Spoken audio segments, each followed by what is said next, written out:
Welcome to the Therapists Uncut Podcast, where off-the-clock therapists who happen to be friends share their uncensored thoughts about real life.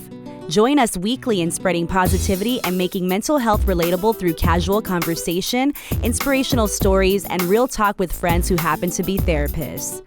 Please welcome your co-hosts, Nikki Young and Alyssa Nahara. Welcome back, Therapists Uncut. Nikki Young here with Alyssa Nahara, my fabulous co-host. We welcome you back. We're glad you're here.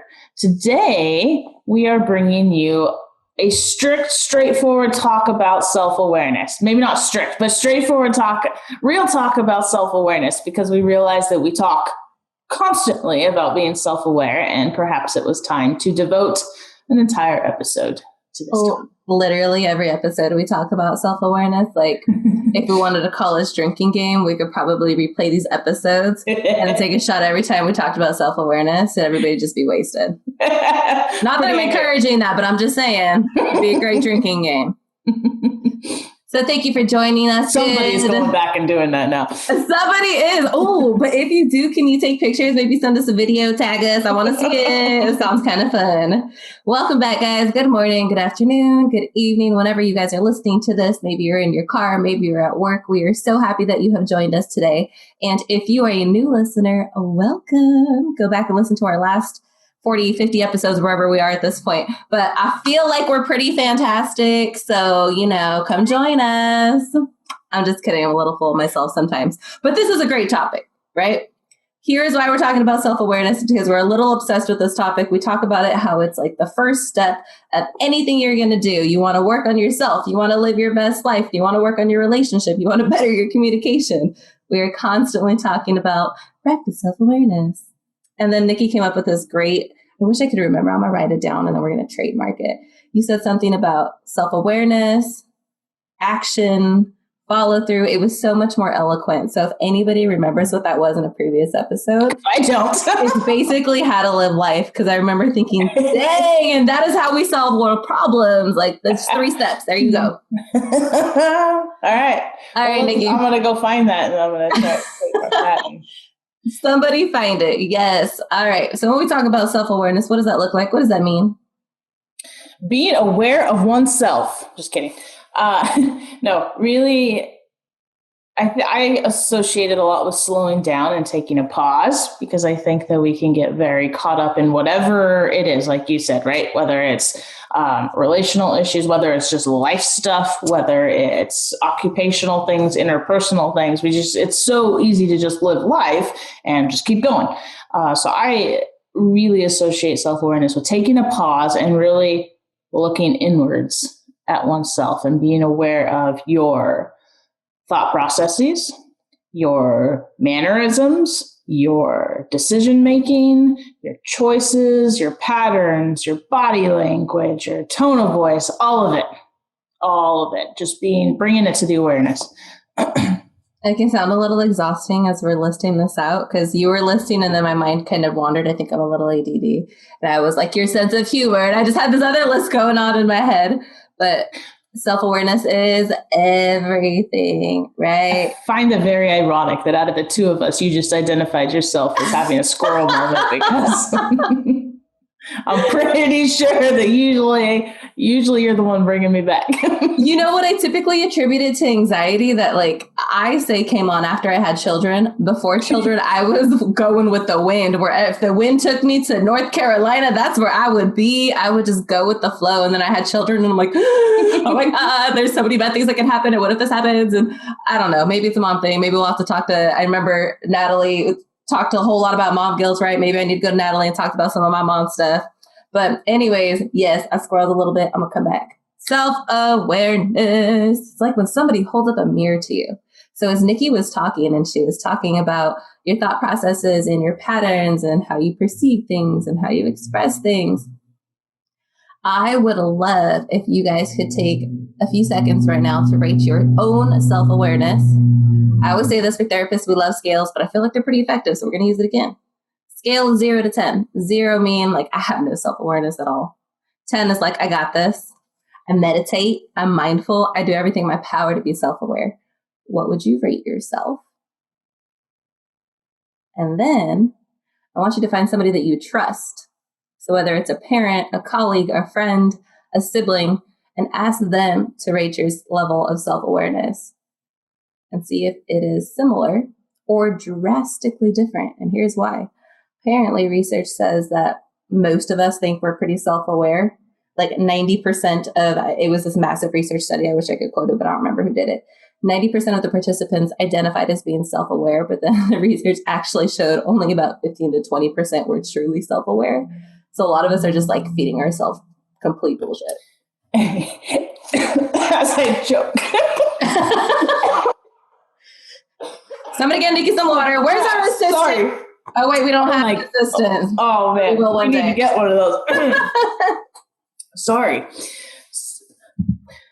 So even though the word is self-awareness, just like Alyssa just described, I love bringing other people's input into this because like the research shows, not just about this, the research shows that our own views of ourselves maybe aren't quite as accurate most of the time as other people's views of ourselves or of us and other people's feedback. So even though the word self is in it, self-awareness, I find getting others' feedback and input to be instrumental in developing more accurate and more insightful self-awareness. I'm laughing. I'm sorry, Nikki. I'm laughing because we're like, we need to be insightful, right? And I just described us as being fucking fantastic. But maybe we're not. We don't know unless you tell us. Like this is so why Alyssa's asking for people to tell her she's fantastic. So get on there. Start writing your comments. This is why we ask you to leave your feedback and leave reviews, because if we're not awesome, then we need to consider what we're doing and possibly reconsider, right? No, and that is why we enjoy feedback, right? We want to be putting something out there that's actually beneficial. I do not enjoy listening to myself talk. So this is actually a very uncomfortable scenario for me to be on a podcast. I love talking in interpersonal. I can give a speech to the largest crowd, but for some reason, this medium is highly uncomfortable for me. So I appreciate the feedback so that I can make it worth the discomfort. And that's what self-awareness is about. It's uncomfortable. There is nothing comfortable about practicing self-awareness and about having somebody give you feedback. One of the greatest things that I love about Nikki, and I actually just told her this a few weeks ago, is that Nikki is actually very good at receiving feedback and having uncomfortable conversations, especially when views don't agree or if somebody gives feedback on her camera presentation. And we love to give Nikki shit about how often she says, and 100%. Another drinking game that we will implement in the future. Oh, she's super good at it. Me, I'm way more sensitive, and I'm super sensitive, and I'm very self-aware of that. And I'm not quite sure how to fix it yet, but I will probably fucking cry. Like if somebody told me how awful I was and how much I needed to fix something. We all have different and varying levels of how we receive this feedback, but it's also how we grow, and it's what builds our resilience to be in this discomfort and get through it. Mm-hmm. And it's okay. So for many people, it does have that discomfort aspect, right? However, for those of you who do experience significant discomfort when practicing self-awareness or getting others' feedback, I would encourage you to look to the benefits of it, right? So it can be a difficult process for some. I enjoy it. I think it's a fun process. I think that I have got to a place where I can just see and reap the benefits of the end result, right? And the interpersonal aspect of that. So I'm going to encourage people to look past that, play the tape all the way through and see what benefits can come from that. Alyssa used the example of having hard conversations where maybe you don't agree with somebody. The insight you can gain into somebody else's perspective, right? The progress we can make as individuals, society, community, by bringing some of that self-awareness to the table for these conversations. Interpersonally, the intimacy that you can develop with someone, whether it be a partner, a sibling, whatever it might be, the level of intimacy that can grow from self-awareness is insane. Mm-hmm. Research. And it's fun. It's fantastic. I love fantastic. Now I'm going to use that word like all 100%.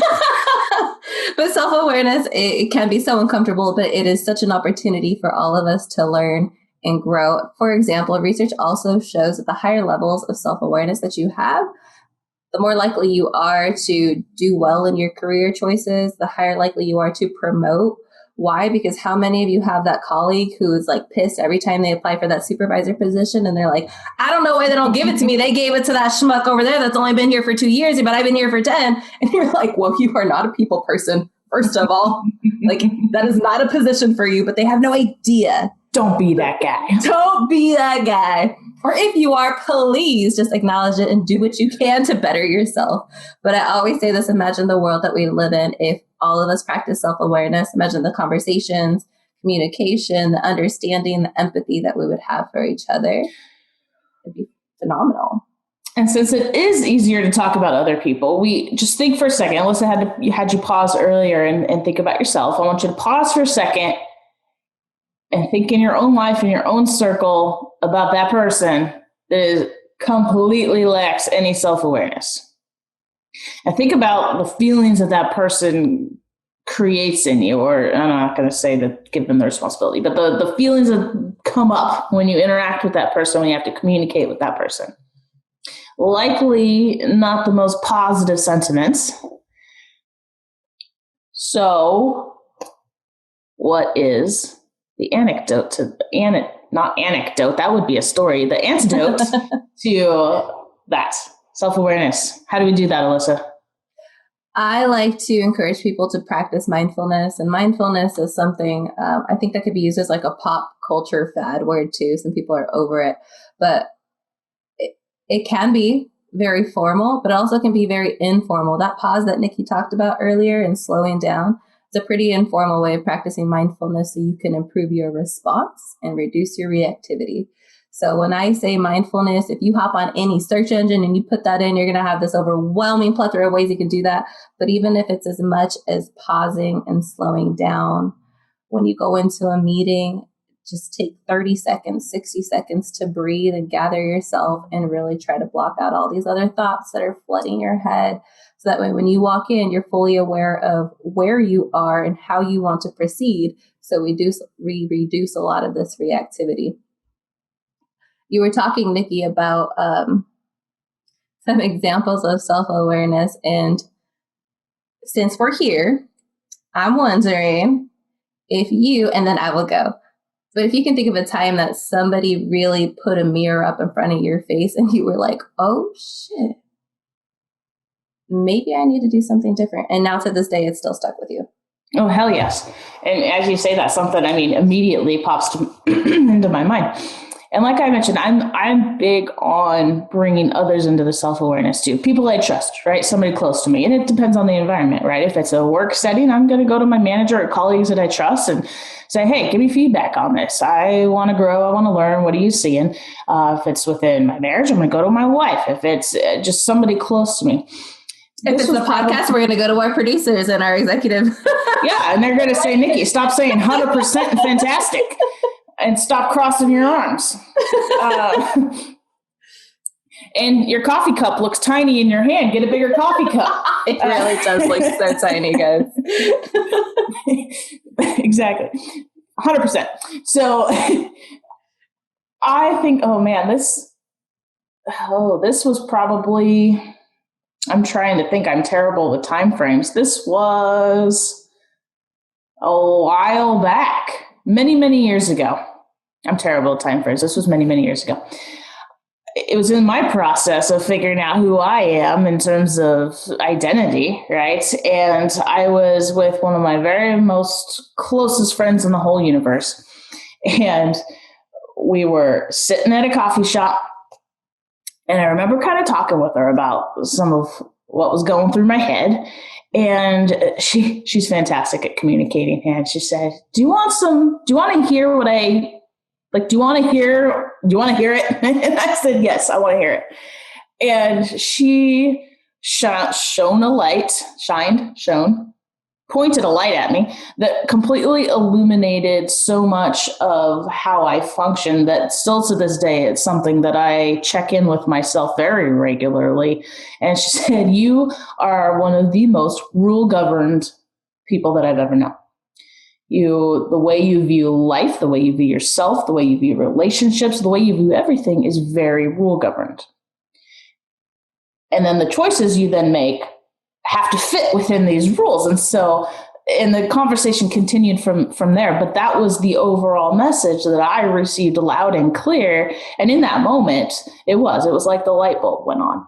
And I am so incredibly grateful to have friends like that, where we are so real with one another. We do know each other so well that and she knows this, but I have taken that feedback, and it has done probably more to increase my self-awareness across the board than anything anyone has ever told me and any feedback I've ever gotten. And I continue to use that anytime. And this is going back to a key on how to be self-aware.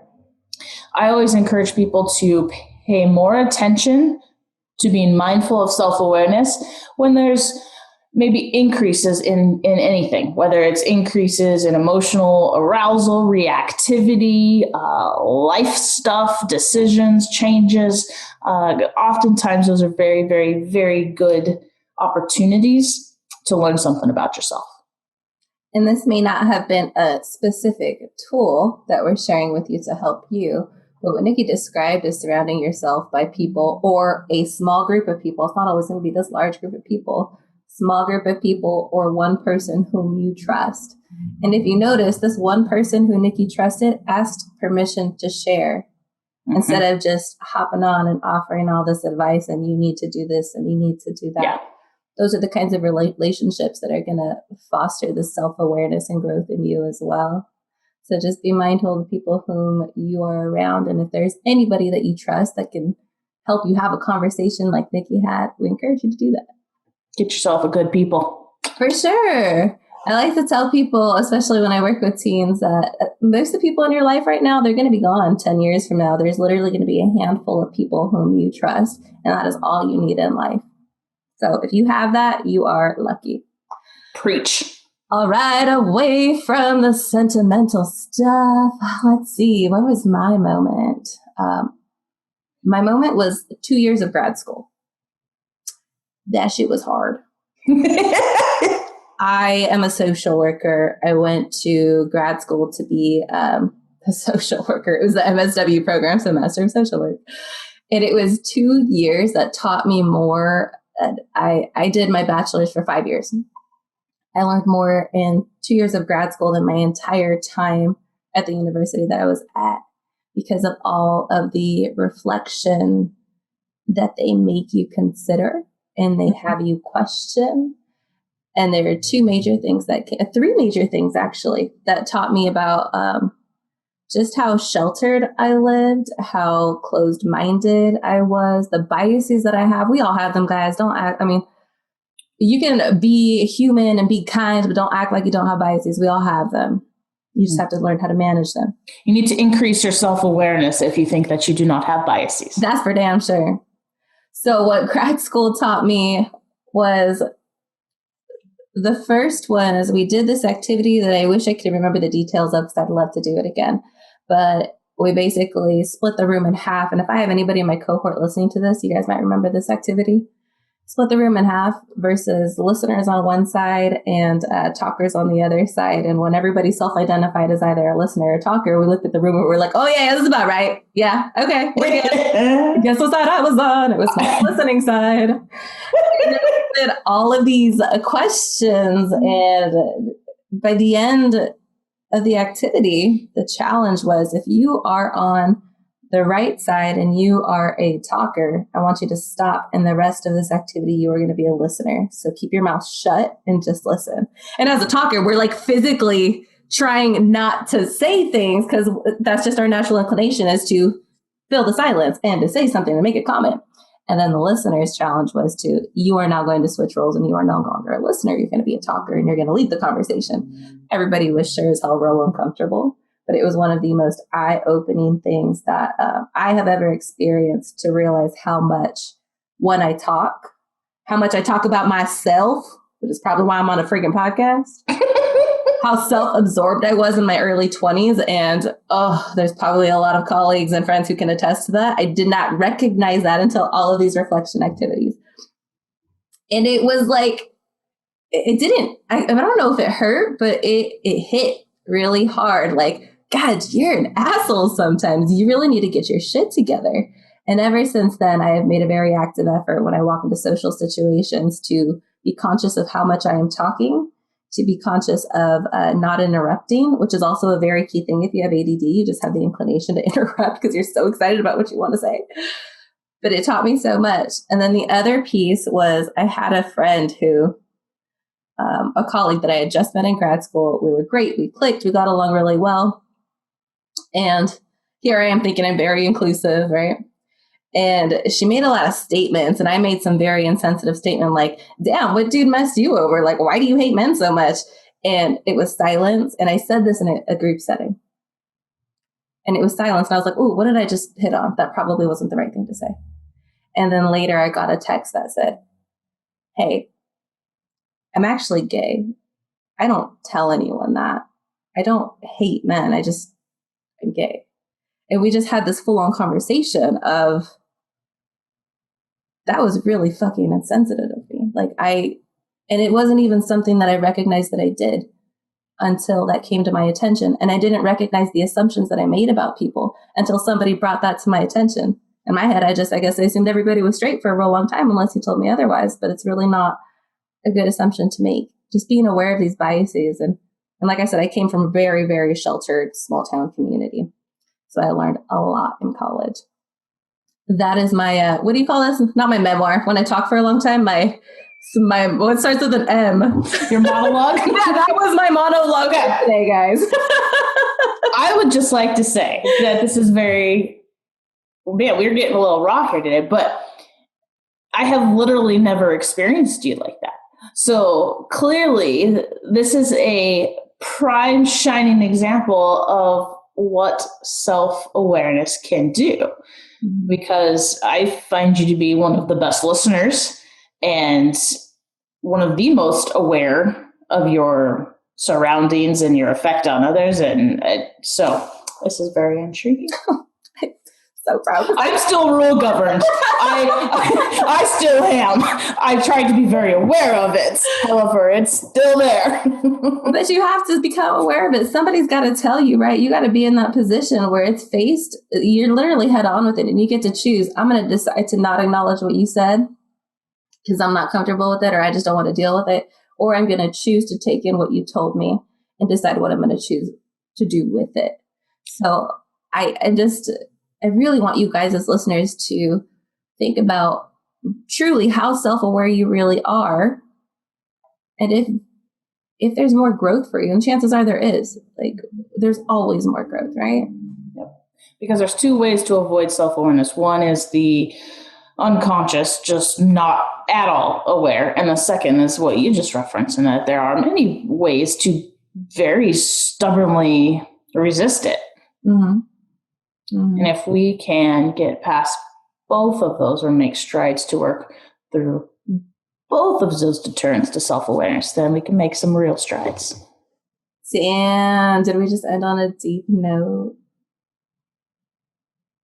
I really sometimes, we're kind of laughing because sometimes we come in and we're like, yeah, this is what we're going to talk about. This is our schedule for the day. And then we veer hella far from it. And we may have done that today. So first of all, if you Alyssa and I had no clue that we did that today, but the people in our ears said we did that today.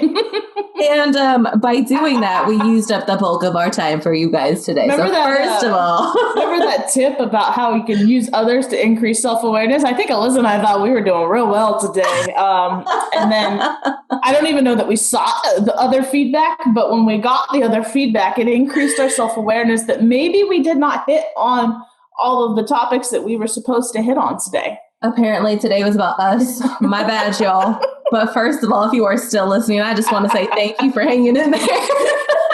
Today we lived up to the Therapists Uncut name, and we gave you a truly uncut version of Nikki and Alyssa with a little insight into our own psyches. Oh my gosh, we really did. So honestly, guys, thanks for allowing us to be vulnerable.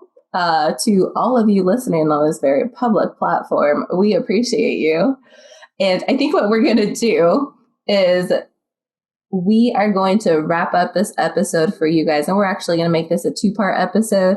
And we hope that you guys join us next week as we go through maybe signs that you're lacking self-awareness and can improve in some areas, and also talk about really tangible ways that you guys can do that on your own and in your own life. But what we're hoping we brought to you today is we increased your awareness of self-awareness. And, Alyssa and I both shared about a moment where we had this light bulb moment. And what I want to encourage you guys to do as listeners is think back throughout life and explore whether you've had a light bulb moment. And not everyone's going to have an aha light bulb moment, right? There's more subtle forms. But kind of think back through and the feedback you've gotten from others, or experiences you've had where you learned something about yourself. And also explore what that could look like going forward. How can you get that from others? What situations can you pay more attention to where you might increase your insight? Agreed. Yeah. How do you guys want to show up in this world? That is the final challenge for today. All in all, we appreciate you guys listening. We hope to see you on our next episode as we resume our topic on self-awareness. If you have not subscribed yet, please do so. And thank you for joining our conversation today and helping us make mental health relatable and a part of your everyday conversation. Bye, guys. Thank you for joining Therapists Uncut, a production of AMP Smart Business. To learn more about Therapists Uncut and stay up on upcoming episodes, please subscribe and follow us on social media.